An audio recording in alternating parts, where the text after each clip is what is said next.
Satyabhama Institute of Science and Technology, Chennai. Satyabhama Institute of Science and Technology, Chennai. தற்போது எடப்பாடி பழனிசாமி செய்தியாளர்களை சந்தித்து வருகிறார். அந்த காட்சிகளை ஊடகங்களுக்கும்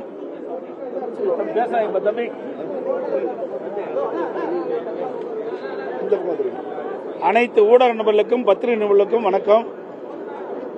இன்றைய தினம் சட்டமன்றத்தில் 0 ஹவர்ல காவிரி நதிநீர் பிரச்சனை குறித்து இந்த விடியா திமுக அரசுடைய கவனத்திற்கு கொண்டு வந்தோம். காவிரி மேலாண்மை ஆணையத்தினுடைய 28வது கூட்டத்தில் எடுக்கப்பட்ட முடிவு தமிழகத்திற்கு பாதகமானது. இதை நான் சுட்டிக்காட்டினேன். காவிரி நடுவர் மன்றம், அதாவது உச்ச நீதிமன்றம் அளித்த தீர்ப்பு, காவிரி நடுவர் மன்றம் காவிரி வாட்டர் டிஸ்பியூட் ட்ரிபியூனல் அளித்த தீர்ப்பின்படி உச்ச நீதிமன்ற தீர்ப்புக்கு உட்பட்டு செயல்படுவதற்கு மட்டும்தான் காவிரி மேலாண்மை ஆணையம், Kaveri water management authority, Kaveri நீர் முறைப்படுத்தும் குழு, காவிரி வாட்டர் ரெகுலேஷன் கமிட்டி அமைக்கப்பட்டது. எனவே இந்த ஆணையத்தின் பணிகளும் குழுவின் பணிகளும் முறையாக வரையறுக்கப்பட்டுள்ளன. என்னென்ன வரையறுக்கப்பட்ட விவரத்தை இந்த நேரத்தில் நான் தெரிவிக்க வருகிறேன். 1, காவிரி நதிநீரை தேக்குதல், பகிர்மானம் செய்தல், முறைப்படுத்துதல் மற்றும் கட்டுப்படுத்துதல். 2, காவிரி நீர் முறைப்படுத்தும் குழுவின் துணையுடன் அணைகளின் செயல்பாட்டை மேற்பார்வையிடுதல் மற்றும் அவற்றிலிருந்து நீரை பாசனம் மற்றும் இதர தேவைகளுக்கு வழங்குவது முறைப்படுத்துதல். எதிர்ப்பு தெரிவிச்சிருக்கணும். ஆனா அவர்கள் அந்த கூட்டத்தில் கலந்து கொண்டு ஒரு இக்கட்டான சூழ்நிலை ஏற்படுத்தி விட்டாங்க.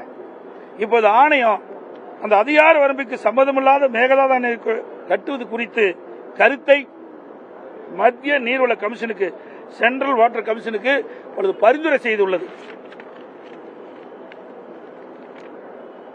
இதுவரைக்கும் நான் ஏற்கனவே சட்டமன்றத்தில் நீர்வளத்துறை அமைச்சருடைய கவனத்துக்கு கொண்டு வந்தேன். அவர் பதில சொன்னார்.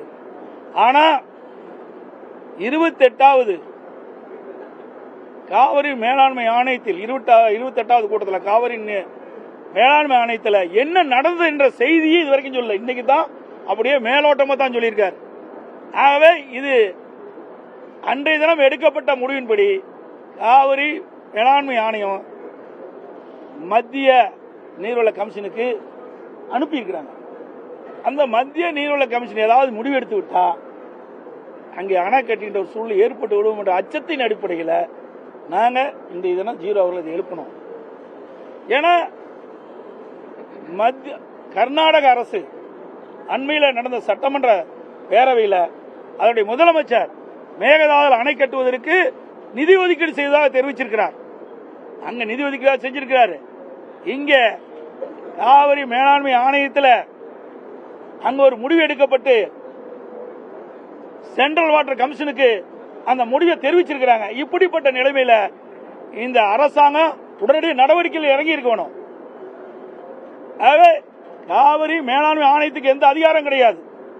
அவர் நான் சொன்ன அந்த 3 அடிப்படையில் தான் நடக்க வேணும். அதுக்கு மீறிய செயல் என்று சொல்லி சட்டமன்றத்தில் இதற்கு ஒரு கண்டன தீர்மானத்தை கொண்டாந்து நிறைவேற்றி உச்சநீதிமன்றத்தில் வழக்கு தொடர்ந்ததா இந்த அரசு சரியா செயல்பட்டு நினைக்கலாம். அதுல எந்தவித பணியும் மேற்கொள்ள. அதே சட்டமன்றத்தில் 28வது கூட்டத்தில் காவிரி மேலாண்மை ஆணையத்தில் எடுக்கப்பட்ட முடிவு சரியில்லை அப்படியே ஒரு கட்டண தீர்மானத்தை நிறைவேற்றியிருந்தா இந்த அரசை நாங்க பாராட்டியிருக்கோம். அதுவும் செய்யல. அது நிறைவேற்ற பிறகு உச்சநீதிமன்றத்தில் போய் வழக்கு அதுவும் செய்யல. இன்று ஒருவேளை காவிரி மேலாண்மை ஆணையம் அனுப்பப்பட்ட அந்த அடிப்படையில் சென்ட்ரல் வாட்டர் கமிஷன் ஏதாவது சாதகமா செஞ்சிட்டா தமிழகத்துக்கு பாதகம் ஏற்பட்டுவிடும். அனைத்து இந்திய அண்ணா திராவிட முன்னேற்ற கழக அரசு இருக்கின்ற பொழுது உச்சநீதிமன்றத்தில் சட்ட போராட்டம் நடத்தி ஒரு நல்ல தீர்ப்பை பெற்று தந்திருக்கிறோம். அந்த தீர்ப்புக்கு இந்த 28வது கூட்டத்தில் எடுக்கப்பட்ட முடிவு பாதகம் ஏற்படுமோ என்ற ஒரு ஐயம் இப்பொழுது ஏற்பட்டிருக்கிறது. இன்றைக்கு ஒருவேளை மேகதாது அணை கட்டப்பட்டு விட்டால் மேட்டூருக்கு தண்ணீர் வராமல் வறண்டு போய்விடும், டெல்டா மாவட்டம் பாலைவனமாகிவிடும். ஆகவே இந்த அரசு அலட்சியமாக நடந்து கொண்டிருக்கின்ற காரணத்தினால்தான் இதையெல்லாம் இந்த அரசுடைய கவனத்துக்கு கொண்டாந்துருக்கிறோம். இந்த அரசு இந்த 28வது காவிரி மேலாண்மை ஆணை கூட்டத்தில் உரிய முறையில் கவனம் செலுத்தாமல் அலட்சியமாக இருந்து இன்றைக்கு நாம் வாங்கிய தீர்ப்புக்கு குந்தகம் ஏற்படும் என்ற அச்சம் ஏற்பட்டுகின்ற நிலையை இந்த நேரத்தில் உணர்த்தியிருக்கிறோம். இது குறித்து டெல்டா மாவட்ட விவசாயிகள் கொந்தளிப்போடு இருக்கிறார்கள். இந்த அரசு எது நடவடிக்கை எடுக்கல. ஏன்னா காவிரி மேலாண்மை ஆணையத்திற்கு என்று ஒரு வரையறுக்கப்பட்ட அதிகாரம் இருக்குது. அந்த அதிகாரத்துக்கு உட்பட்டு நடக்கல, அதிகாரத்தை மீறி நடந்திருக்கிறாங்க. அந்த அதிகாரத்தை மீறி நடக்கின்ற பொழுது அனைத்து இந்திய அண்ணா திராவிட முன்னேற்ற கழக அரசு பொழுது உரிய நடவடிக்கை எடுத்தோம். அதனால இந்த மேகதாது அணை குறித்து எந்த பொருளும் வைக்கல அண்ணா திமுக அரசு இருக்க வரை. ஆனா இந்த விடியா திமுக அரசு வந்த பிறகு இந்த 28வது கூட்டத்தில் இப்படிப்பட்ட ஒரு நிலைமை ஏற்பட்டிருக்குது. இது உண்மையிலேயே கண்டிக்கத்தக்கது. அப்படி அவர் சொல்லிட்டு இருக்காங்க, இப்படிதான் முதல்ல சொல்லிட்டு இருந்தாங்க.